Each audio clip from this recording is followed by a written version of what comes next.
Si la lumière donne du relief à un décor et surgit pour donner l'éclat d'un regard et préciser un mouvement, elle va surtout à la rencontre des êtres.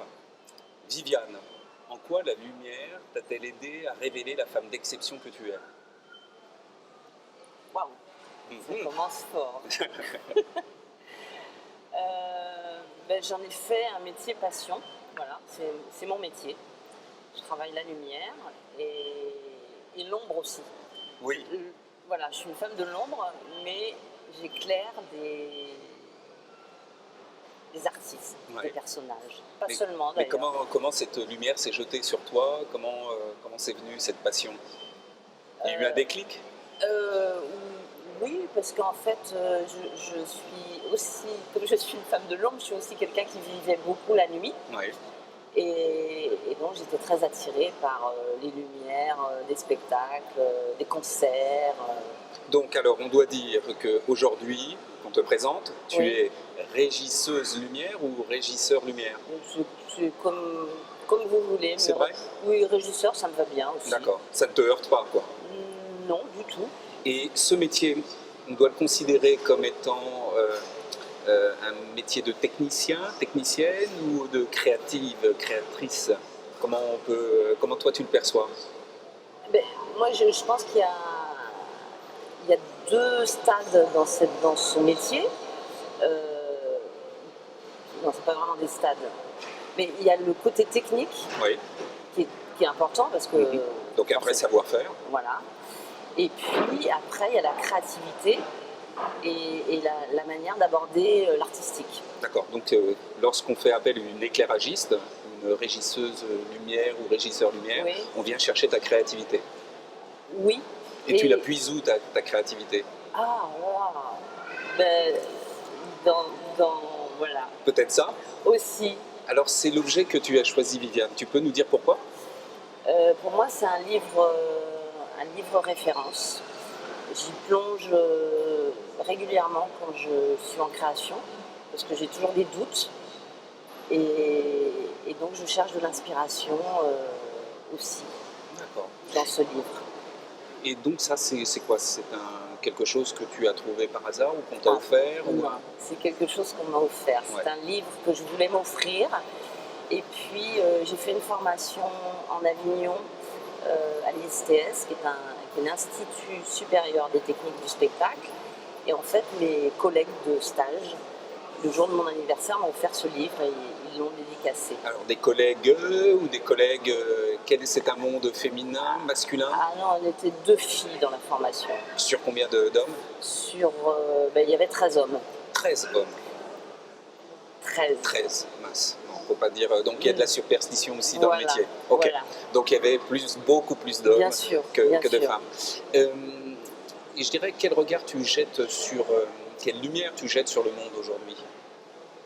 Le monde en général. Oui, le monde, ton univers de la nuit, ton univers du spectacle.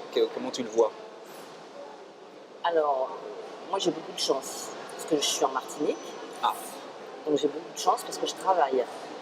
Et je pense à tous mes amis, tous mes collègues qui sont en métropole et qui ne peuvent pas travailler parce que, voilà, avec cette pandémie, les théâtres sont fermés. D'ailleurs, je rebondis là-dessus parce que du coup, je ne comprends pas très bien pourquoi ça se passe comme ça en métropole. Et donc beaucoup de femmes, est-ce que c'est ce que tu veux nous dire aussi? Est-ce que beaucoup de femmes se retrouvent aussi sans emploi en raison donc de ce mouvement, enfin ce phénomène actuel? Mais est-ce que lorsqu'on doit t'embaucher, est-ce qu'on va embaucher davantage une femme ou un homme? On te vient parce qu'on te voit parce que tu es, on fait appel à tes services parce que tu es une femme ou parce que... Non, je pense pas.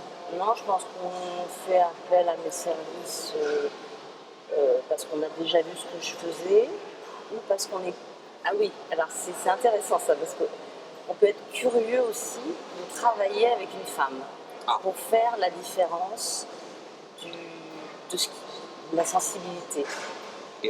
Est-ce que la sensibilité de la femme par rapport à l'artistique est différente de celle d'un homme? Voilà. Et ta conclusion ou leur conclusion? Ils l'ont partagé avec Ah, toi peut-être? non, il faudrait leur demander. Ouais. Mais Faudrait toi, leur qu'est-ce que tu en demander. penses fondamentalement? Est-ce qu'il y a vraiment une créativité spécifique féminine ou masculine?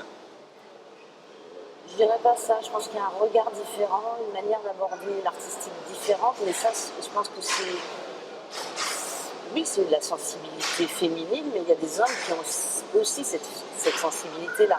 Alors, pour celles et ceux qui nous regardent, qui nous écoutent en ce moment, donc ton métier consiste donc à arriver dans une salle de spectacle, Oui. dans un théâtre, Oui, et donc ensuite comment ça se passe? Donc tu arrives avec ta valise? absolument pas.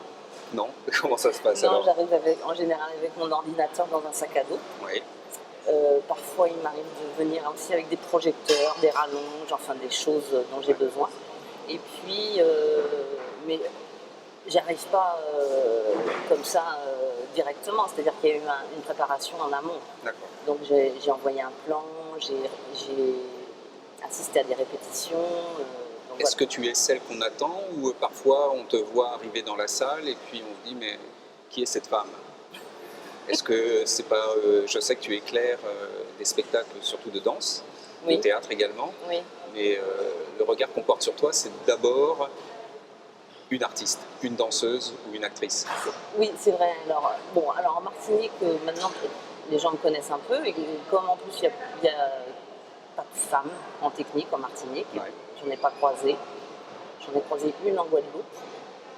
Mais c'est vrai que quand j'étais en métropole, en général, quand j'arrivais, on pensait que j'étais soit une danseuse, effectivement, soit une maquilleuse, soit. Et ça, comment tu le vis? Ça me faisait rigoler. Ok. Ça me faisait rigoler. Parfois, j'ai joué le jeu aussi, jusqu'au moment où, voilà, ils se rendaient bien compte que je m'occupais de la lumière. Parce que ce qui est exceptionnel dans ton parcours aussi, c'est que tu embrasses une carrière d'homme et donc on ne t'attend pas forcément ou on te teste. C'est ça, c'est ça. Et comment on te teste? Tu peux nous raconter peut-être une anecdote? Oui, on m'a testé. Alors maintenant, on m'a testé sur mes compétences. Oui. Donc j'ai eu droit sur un spectacle, c'était en métropole, où le régisseur de la salle m'a fait des pannes Ok. volontairement, Ouais. que j'ai découvertes forcément le lendemain matin et que je ne comprenais pas trop bien, donc ça m'a mis en stress, mais en même temps je savais où j'en étais et bon, j'ai résolu les pannes. Je sens chez toi une certaine sérénité face à ces actes de sabotage, entre guillemets. Comment on le vit? Ça doit être épuisant, ça. Oui, mais bon, maintenant j'ai j'ai un peu d'expérience, puis j'ai un peu d'âge aussi. Mais c'est vrai, quand j'ai démarré, j'étais jeune femme, hein, j'ai démarré à 20 ans, je n'ai fait que ça. Et c'est vrai que oui, je vivais ça très très mal, quoi, oui, comme un affront, et puis comme j'étais pas sûre de moi aussi, puisque j'avais pas l'expérience que j'ai aujourd'hui, c'est vrai que parfois je me remettais en question. Et comment tu perçois ton parcours là, avec un petit peu de recul aujourd'hui? Comment tu as gagné en sérénité? Comment tu as gagné justement une sorte de philosophie de vie en quelque sorte? Mais je pense que c'est parce que je suis plus sûre de moi, de par mes expériences, de par les retours aussi que j'ai eus par rapport aux tournées que j'ai pu faire, par rapport au festival, par rapport aux artistes que j'ai côtoyés. Donc tout Donc ça t'a voilà. rendu beaucoup plus forte. Oui, je me sens. Voilà. Et puis j'ai pas peur qu'on me dise que je me suis trompée. Alors qu'à une certaine époque, je pouvais mal le prendre, me sentir piquée. Maintenant, si on me dit non, c'est pas ça que je veux, t'es parti sur une fausse piste, bon, Donc il y a une sorte d'humilité, c'est ce que tu veux dire aussi en abordant ce métier? oui. Ouais. Oui, c'est puis c'est un métier où on a beaucoup de stress et je pense que c'est pas la peine de rajouter. C'est quoi ça? Qu'est-ce que c'est? C'est un cori. Alors, un coquillage. c'est ton objet, tu l'as amené. Est-ce que tu peux nous en dire un peu plus? Alors, oui, c'est un objet que j'ai toujours sur moi, dans mon porte-monnaie. Alors, pour deux raisons, parce que je suis très attachée au continent africain et le Cori était une monnaie d'échange à une époque, il n'y avait Ouais. pas d'argent, donc c'était le Cori qui servait à acheter euh, des sacs de riz, je sais moi. Et puis c'est aussi, oui, mon amour pour le continent africain, pour Madagascar. Et puis, il est dit que quand on le porte sur soi,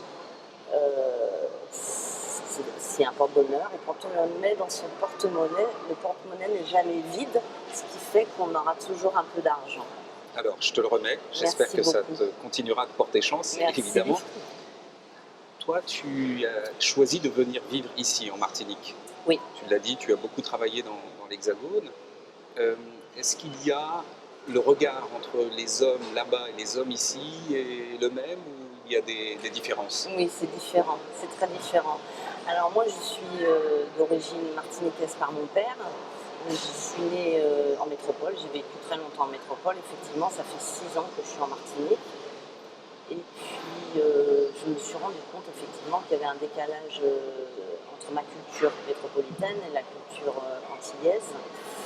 Et je l'ai ressenti très vite par rapport au regard des hommes sur les femmes. Alors, qu'est-ce qu'il a ce regard? Eh bien, il est beaucoup plus dénudant, je ne sais pas si ça se dit, En tout cas, on désabillateur. comprend. On Voilà. comprend très très bien. Donc c'est Voilà. un regard qui te déshabille, Oui, alors que là-bas, non. pas autant, pas de la même manière, pas de la même manière. Et comment tu le vis ici? Parce que j'imagine que tu es arrivé ici avec plein d'espoir, avec un projet de vie, et de constater ce type de regard, comment tu le vis? Moi, je suis trop en âge de me faire draguer. On sent en tout cas chez toi de la philosophie, une certaine sérénité qui se dégage. C'est vraiment quelque chose d'extraordinaire. Cette lumière, tu la répands là où tu passes.